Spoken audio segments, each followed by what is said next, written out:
A quick disclaimer before we dive in. This show is completely AI generated. Nova and I are AI voices going off of an AI generated script.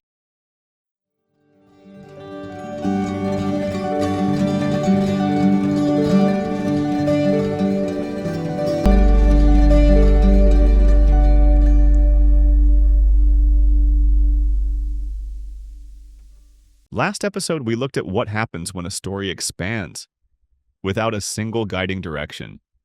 How the Disney-era films introduced new ideas, new characters, new possibilities, but struggled to maintain alignment across them. Yeah, it wasn't that there weren't good moments. There were, great ones even, but they didn't always feel like they were building toward the same thing. Which revealed a core tension between scale and coherence. Because as Star Wars grew larger, it became harder to keep everything connected in a meaningful way. And that's a weird place for something like Star Wars to be, because it's not just a series of stories, it's supposed to feel like one big story. But while that fragmentation was happening in the films, something else was evolving in parallel. Not just what stories were being told, but how they were being told. Yeah, Star Wars didn't just keep getting bigger, it started getting longer. And that shift begins before the Disney era fully takes shape, with animation. Yeah, shows like Star Wars, The Clone Wars, and Star Wars Rebels were already doing something completely different. They weren't trying to fit everything into 2 hours. They had time. Time to develop characters, time to explore relationships, time to let ideas evolve instead of resolving them immediately. And that changes everything. Because instead of being told, this is who this character is, you actually get to watch them become that person. Which fundamentally alters the storytelling model, from compressed narrative arcs to extended iterative development, from single contained stories to systems that grow over time. And for a lot of people, that's where Star Wars started to feel deeper, more personal, more connected. And that approach doesn't stay confined to animation. It expands into live action with series like The Mandalorian and Andor. Where the focus shifts again, not toward bigger stakes, but toward clearer ones. A smaller scope, a defined perspective, a more controlled narrative. Yeah, instead of trying to carry the entire galaxy, these stories just follow one path through it, and that makes it easier to connect. Because clarity scales differently than spectacle. Spectacle demands attention, clarity builds engagement. And you can feel the difference. These stories don't feel like they're trying to impress you, they feel like they're trying to involve you. However, this shift introduces a new question. Not whether Star Wars can work in this format, but how consistently it can do so. Yeah, because not every show hits the same way. Some feel essential. Some feel like they really matter. Others feel more optional, less connected, less necessary to the overall system. Which starts to sound familiar. Exactly. Because even as the format improves certain aspects of storytelling, the underlying challenge remains: alignment. So instead of asking whether the shows are better than the films, we're going to look at something deeper. Why this format works when it does, and why it sometimes doesn't. Because this isn't just about television. It's about what happens when a story is given more time, more space, and more flexibility to grow. And whether that actually brings everything closer together, or just creates a different kind of complexity. So we start where this shift really begins. Not with the big screen, but with animation. If the film struggled with scale and alignment, this is where the show starts solving a different problem: compression. Yeah, the movies had to do everything in, 2, maybe 2.5 hours. Which forces trade-offs. Character development is accelerated. Relationships are implied rather than explored. And larger ideas are simplified to fit the runtime. And that's where animation changes things. Because shows like Star Wars, The Clone Wars don't have that limitation. They have time. And time fundamentally changes how a story functions. Instead of building toward a single climax, you can build across multiple arcs, layered over seasons. Yeah, you're not rushing to get somewhere. You're letting things breathe. You can spend time on characters, relationships, even ideas that wouldn't fit into a movie. Which allows for something the films struggled with: gradual transformation. And that's huge for characters. Because instead of being told who someone is, you actually get to watch them become that person. A strong example of this is Anakin Skywalker. In the prequel films, his arc is conceptually clear: but compressed. Yeah, you understand what's happening, but you don't always feel it happening. The Clone Wars changes that. By extending his story across multiple seasons, it introduces nuance, consistency, and progression. You see him as a leader, a friend, a mentor. You see him care about people, make decisions, struggle. Which makes his eventual fall more coherent. Not because the outcome changes, but because the path becomes visible. And emotional. Because now it feels like you lost someone, not just watched a plot point happen. This extends beyond Anakin. The show expands the Jedi Order, not just as an idea, but as a functioning system. The Republic, the clones, the war itself. Yeah, the clones especially. In the movies, their background. In the show, they're individuals. They have personalities, relationships, identities. Which reframes major events. Order 66 is no longer just a turning point. It becomes a tragedy. And that's a big shift, because now the emotional weight comes from time spent, not just narrative importance. And this is where the creative leadership becomes important. Dave Filoni. Yeah, because this isn't just a format change, it's a storytelling shift guided by someone who really understands the world.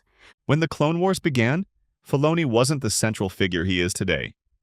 He was an animation director mentored directly by George Lucas, Learning how Star Wars works from the person who built it. which creates continuity not just in story, but in perspective. And you can feel that, because the show doesn't just expand Star Wars, it stays true to it. That approach continues with Star Wars Rebels, Yeah, and Rebels feels a little different, but more focused. Smaller cast, clearer story, stronger emotional through line. which reinforces another advantage of the format: consistency. You're not jumping between interpretations, you're following one vision over time. And that consistency builds trust, not just in the characters, but in the storytelling itself.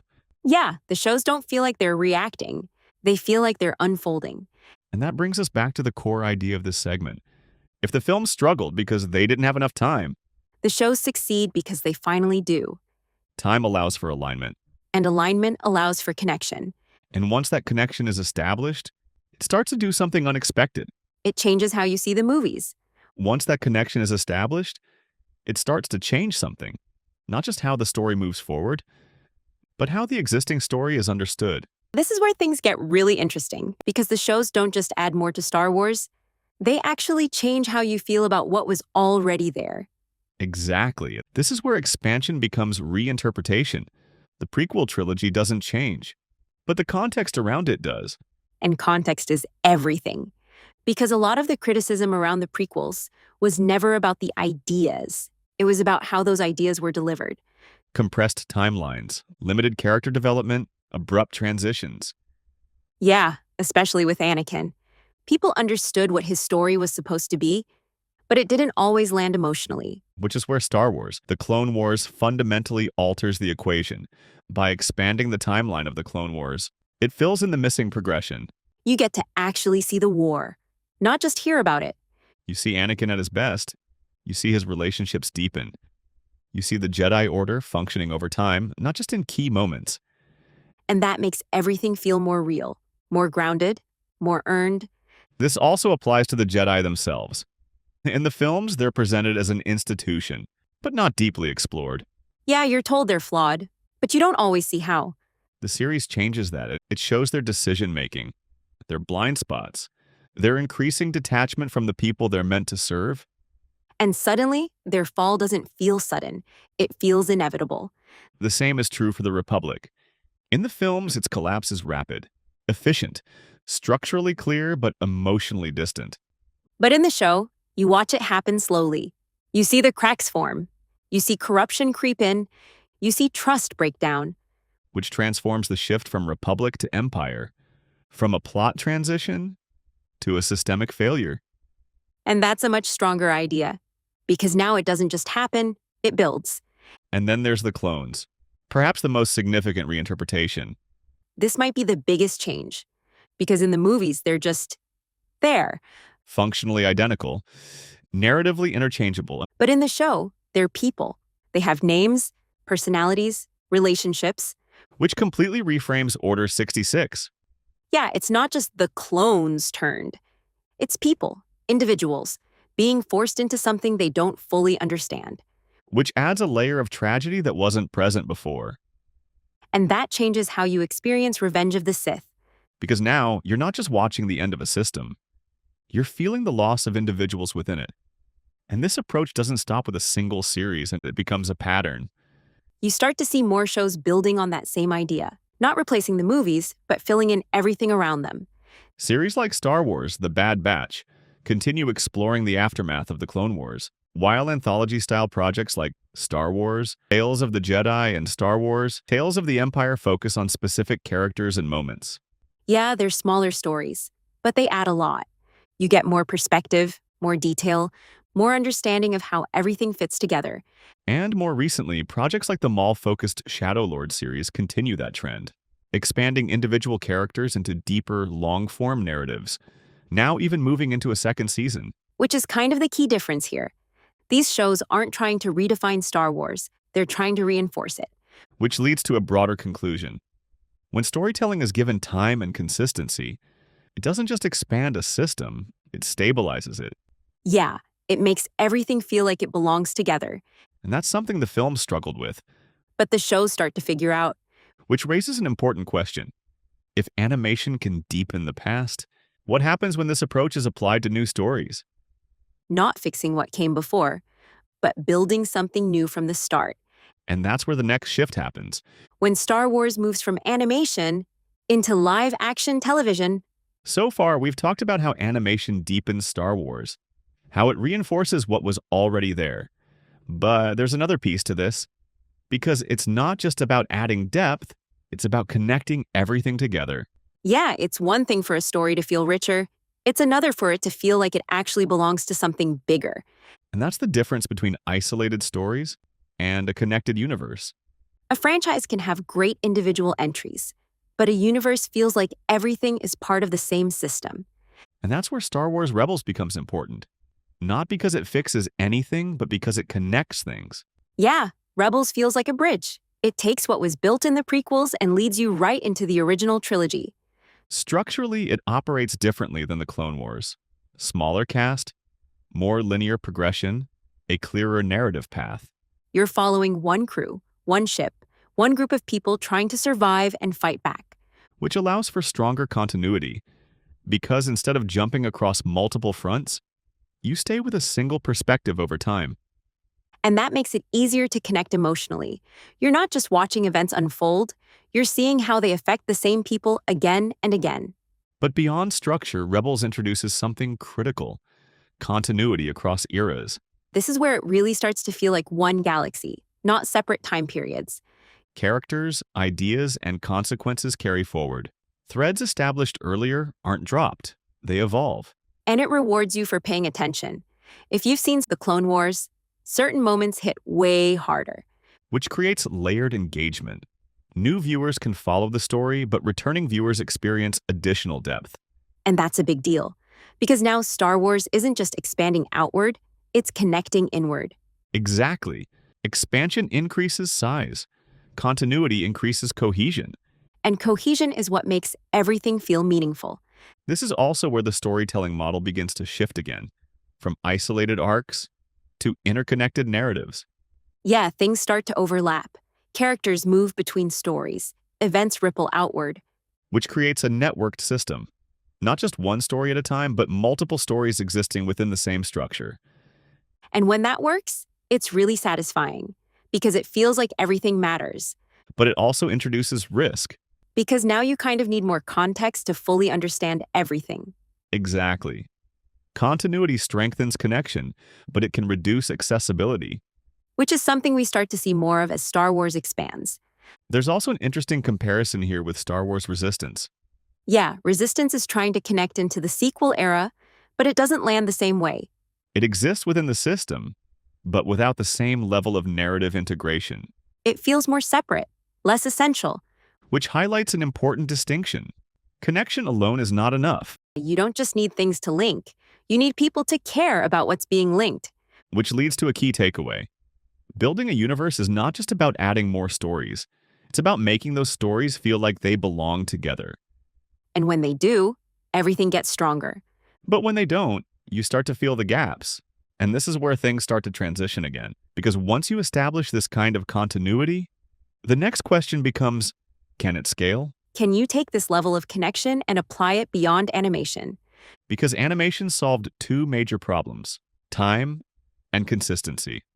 But now you're dealing with something else. Audience expectations, budget, scale. And that's where the next phase begins, when this approach moves into live action. Starting with The Mandalorian. A series that doesn't just continue the story, but redefines how Star Wars stories can be told. And more importantly, shows what happens when you take everything animation figured out and apply it to something new. If animation proved that time and consistency can deepen and connect a story, this is where we see what happens when that approach moves into live action. Yeah, because this is a big shift, not just in format, but in expectation. Exactly. Live-action Star Wars carries a different weight, higher visibility, larger audience, greater pressure. And that's what makes The Mandalorian so important, because it doesn't try to meet that pressure head on. It avoids it. Structurally, The Mandalorian is intentionally simple. A single protagonist, a clear objective, a defined emotional core. Yeah, you're following one guy, trying to protect one kid. That's it. Which is a significant departure from the films. No galaxy-spanning conflict, no complex political structure, no multiple converging storylines. It's small, and that's why it works.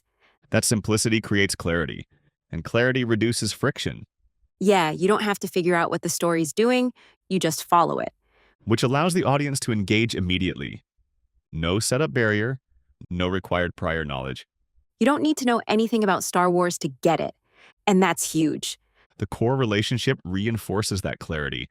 The Mandalorian and Grogu, Yeah, and that connection lands instantly. Protector and child. It's simple, but it works. because it's archetypal, a structure audiences understand intuitively. And once you're in, everything else builds on top of that. The episodic format also plays a critical role. Each episode has a contained objective, while contributing to a larger arc. Yeah, it kind of blends two styles. You've got mission of the week, but also an ongoing story. Which creates flexibility. Episodes can explore different tones, environments, and ideas without breaking the core narrative. And that keeps it fresh. You're not stuck in one pace or one type of story. Tonally, the show is also very controlled. It draws heavily from westerns, samurai films, classic serialized adventure storytelling. Yeah, it feels like old school storytelling. Simple setups, clear conflicts, strong payoffs. Which gives it identity instead of trying to be everything Star Wars has ever been. It focuses on a specific interpretation, And that makes it feel confident, like it knows exactly what it is. and that confidence translates to audience reception.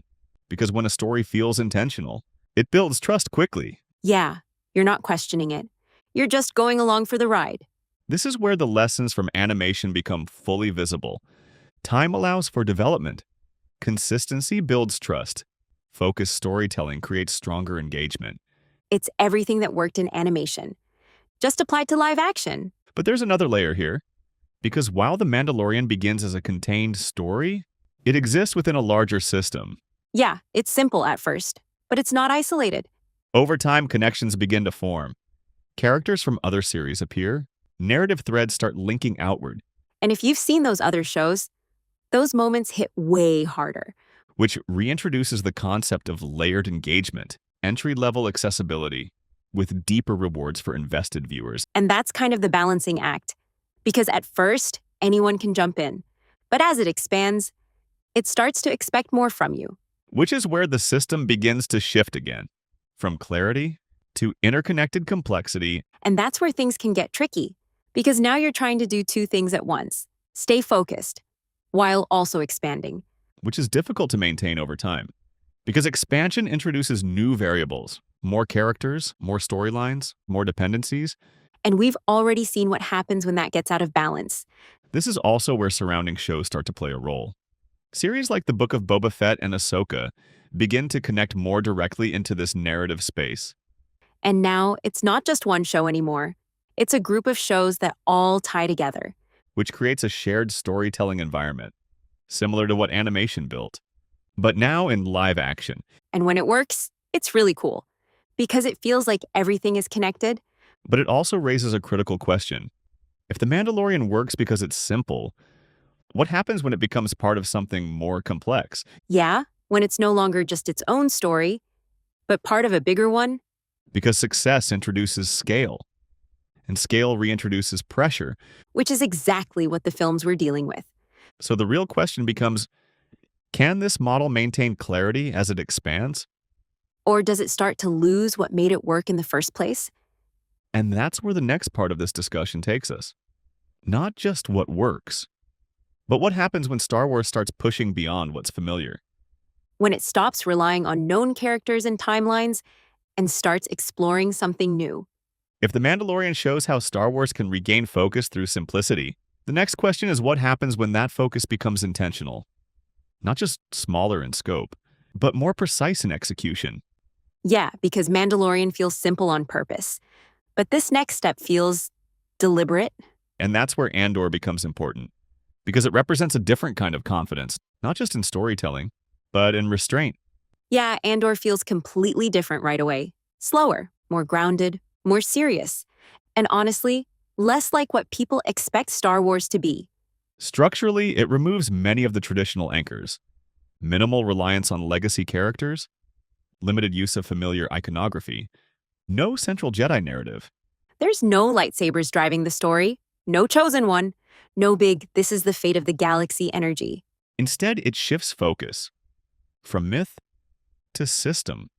Yeah, this isn't about destiny. It's about people, regular people, dealing with something much bigger than them. And that shift changes everything. Because instead of following heroes shaping the galaxy, you're watching individuals being shaped by it. You see how the Empire actually works, not just as a threat, but as a system. Bureaucracy, surveillance or control structures, incremental oppression. Yeah, it's not just the Empire is bad. This is how something like the Empire happens. The pacing reinforces that. Longer arcs, gradual escalation, tension that builds over time instead of being resolved quickly. And it trusts you to stay with it, which is very different from a lot of modern shows. It doesn't rely on constant spectacle to maintain engagement. It relies on progression. And that makes the payoff hit way harder, because you've actually sat with these characters. You've watched things build. The writing is also extremely controlled. Each arc has a defined structure. Each character has a clear purpose. Each theme is explored with intention. Nothing feels random. Nothing feels like filler. Everything feels like it's there because it needs to be. Which is what we've been building toward this entire episode. Clarity of intent. Yeah, this is what that looks like at its best. And the reception reflects that.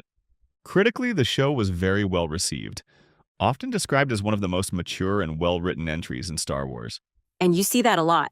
People saying it's some of the best Star Wars storytelling, even if it doesn't feel like traditional Star Wars. Which is an important distinction, because it succeeds not by reinforcing expectations, but by redefining them.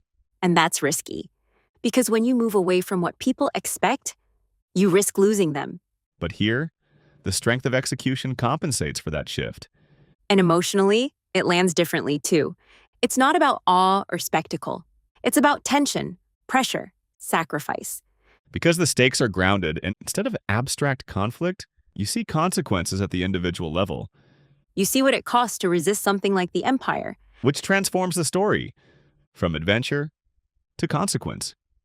And even though it's so different, it still connects back to Star Wars in a really strong way. Because it strengthens the foundation. It reinforces what the rebellion actually means. Yeah, when you go back and watch Rogue One after this, it hits harder. And by extension, the original trilogy gains additional context. The victory feels bigger, because now you understand what it took to get there. This might be the clearest example of the system working exactly as intended. Yeah, it doesn't feel like it's figuring itself out. It feels like it already has. And that leads to an important realization. Star Wars doesn't need to rely on its legacy to work. It just needs to be clear about what it is. Because when a story has that level of clarity, it creates connection naturally. But this also introduces a new question, because now we've seen Star Wars at its most refined. Simple and focused with The Mandalorian. Precise and intentional with Andor. So what happens when you go even further? Not refining the formula, but removing it entirely. Yeah, what happens when Star Wars stops trying to fit into one system at all? And that's where something like Star Wars Visions becomes important. Because now, you're not just expanding the universe, you're redefining what it can be. If Andor represents Star Wars at its most refined, the next step isn't refinement, it's experimentation. Yeah, because up to this point, everything we've talked about, animation, Mandalorian, Andor, they're all still working within a system. A shared timeline, a consistent tone, a defined understanding of what Star Wars is. Even when they do something different, they still feel connected to everything else. But what happens when you remove that requirement entirely? When a story doesn't have to fit into canon, When it doesn't have to connect to anything else? that's where Star Wars Visions comes in. Structurally, Visions is completely different. It's an anthology. Each episode is created by a different studio. Different art styles, different storytelling approaches. And none of them have to connect. They don't have to fit into the timeline. They don't have to reference anything else. Which removes one of the core constraints we've been discussing: continuity. And what's interesting is that doesn't make it feel disconnected. It makes it feel creative. Because the variability is intentional. It's not a side effect of misalignment. It's the design. Every episode feels like someone asking, what does Star Wars look like through this lens? And that allows for ideas that wouldn't work in canon. More stylized storytelling, more abstract themes, more experimental structures. Some episodes lean heavily into mythology. Some feel almost like folklore. Some are just completely different. Which expands the identity of Star Wars itself. Not just what stories it tells, but how those stories can be told. And that's kind of freeing, because there's no pressure for everything to fit together. Which removes a major source of instability. In canon storytelling, misalignment creates problems. Here, misalignment creates variety. Yeah, instead of feeling inconsistent, it feels intentional. But that also changes how you engage with it. Because there's no larger system holding everything together. Yeah, you're not watching for continuity. You're watching for ideas. Which shifts the experience from long-term investment to moment-to-moment exploration. And that's not better or worse. It's just different. Exactly. It's a different model of storytelling, one that prioritizes creativity over cohesion. This also connects to some of the newer directions Star Wars is exploring. Projects like The Acolyte and Skeleton Crew.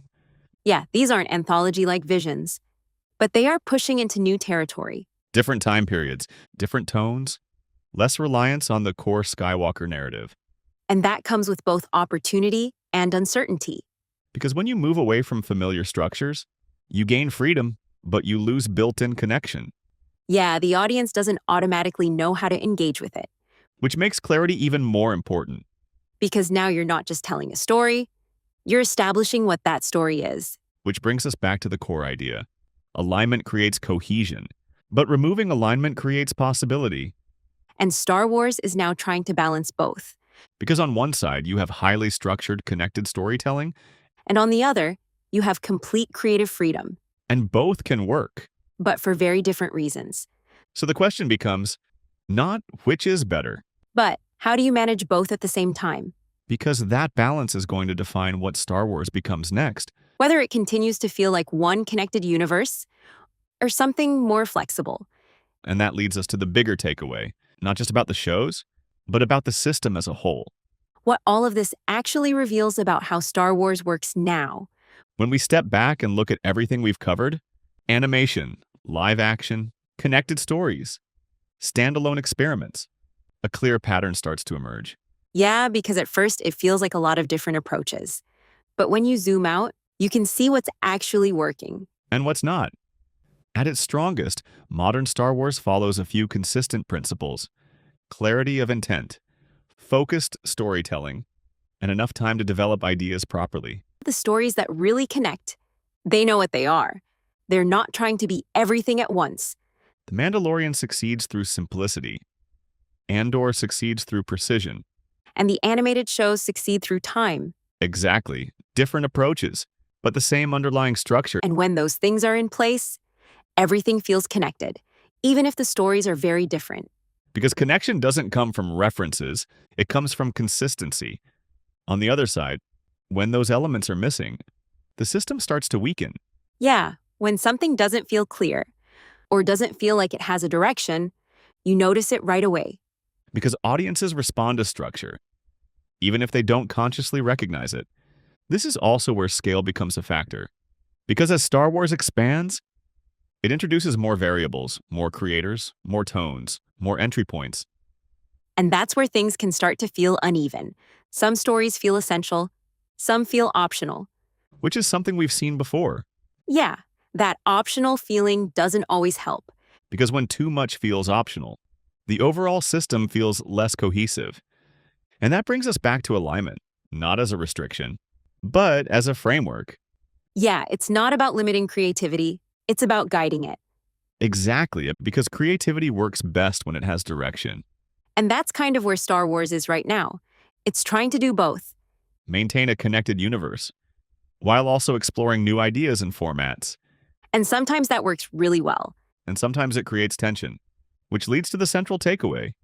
Star Wars doesn't succeed because it's big. It succeeds when it's clear. It doesn't succeed because it connects everything. It succeeds when those connections feel meaningful. Because at the end of the day, this isn't just about movies or shows, it's about systems. And how those systems are built, maintained, and expanded. And right now, Star Wars is in a phase where it's still figuring that out. Learning what to keep, what to change, and what to let go of. Which makes this one of the most interesting points in its history, not because it's perfect, But because it's evolving. and that evolution is going to define what comes next. Whether Star Wars becomes more connected or more flexible. Or finds a way to balance both. And that's where we leave it, for now. Because the next step isn't just looking at what Star Wars is, It's looking at where it's going. When you look at Star Wars now, not just the films, but the shows, the animation, the different formats, it's clear that it's no longer just one kind of story. It's a collection of approaches. yeah, and that's kind of the biggest shift. It used to feel like one vision. Now it feels like multiple ways of telling stories in the same universe. And that's not inherently a problem. And in fact, it's what allows Star Wars to keep evolving. Because now it's not locked into one tone, or one structure, or even one idea of what Star Wars has to be. We've seen what happens when stories are compressed, when they're expanded, when they're connected, and when they're completely reimagined.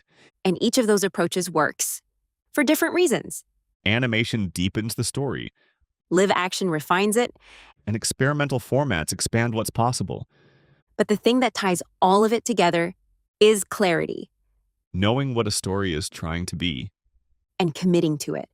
Because when Star Wars is clear, it connects. And when it's not, you feel the difference. So the question isn't whether Star Wars should be one thing, It's whether all of these different versions can work together, whether a system this big can stay aligned without losing its flexibility. or if that flexibility eventually starts pulling it apart again. And that's where things get really interesting. Because for the first time, Star Wars isn't just evolving within a format, it's evolving across them. Movies, animation, live action, anthology. All shaping what Star Wars is at the same time. Which brings us to what comes next. Not just more stories, but a new phase of direction. Yeah, because now it's not just about what gets made. It's about who's guiding it. Because the future of Star Wars won't just be defined by its stories. It'll be defined by its vision. And that's exactly where we're heading next. Looking at what's coming, who's shaping it, and whether Star Wars can bring all of this together. This has been Algorithms with Attitude. Where code, Meets connection. even in a galaxy, That's still figuring itself out. one story at a time. Got an idea for a future episode? A question that keeps you up at night? Drop it in the comments or send it our way. We're powered by curiosity. Thanks for listening, humans and fellow algorithms. If you enjoyed this episode, please be sure to like, comment, follow, and/or subscribe. All the things that help algorithms like us. Logging off, but always listening. Catch you in the next episode.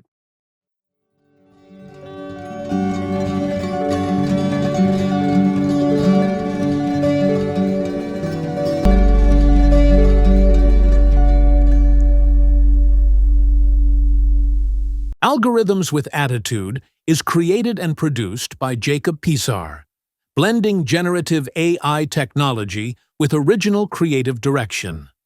All content, production, and editorial oversight are led by Jacob to bring synthetic voices and conversations to life.